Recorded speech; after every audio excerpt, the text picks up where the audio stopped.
and letterpress printing is probably the most crazy kind of form of printing you could possibly ever want to get into. It is 2015. Why would anybody want to do this? You know, it's insane. It's just the most time-consuming, infuriating thing in the world ever. But it's also one of the best things in terms of printing, because you just can't beat the quality of it. My name's Nick. I run something called the Print Project, and that's based in Shipley in West Yorkshire. The Print Project is it's a letterpress printing business, so it has a commercial side to it, and also we do workshops, which is sort of an integral part of what this is. It's about trying to pass on the knowledge and the fun to other people, really. It's the chance for people to sort of use their hands, really, because this whole process is a hands-on process. It's really heavy, it's really dirty, but it's a lot of fun if you get it right.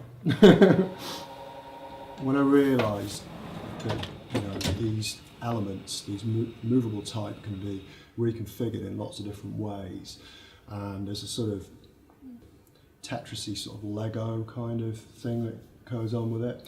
So you can move things around, you can flip things about, you can overprint, you can turn things 180 degrees. I realised that there was a way of working which I found really interesting, and it's not a way I was used to working on a computer. It's about finding out sort of like relationships between objects, and it's about pattern, and it's about shape, about colour, about form, and repetition.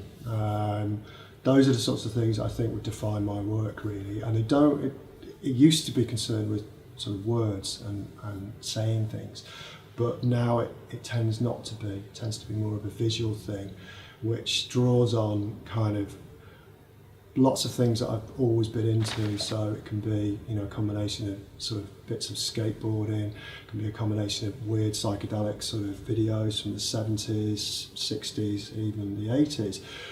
And sort of a love of kind of like modernist sort of design, and, you know, right through to sort of architectural, sort of brutalist, sort of concrete sort of stuff. Those sort of things are always lurking somewhere, and it's sort of looking at the things that I have and seeing what I can do with them. Not to necessarily emulate those things, but to actually just see what can be done, because this is about limitations. It's about what you have and what you can do with it, and sometimes you don't have what you want to do what you want, or what you want to print, and other times you do. And I think some people will find that really limiting, and in some ways it's quite liberating in a lot of other ways, because it frees you from kind of a lot of the baggage that can be associated with working on a computer.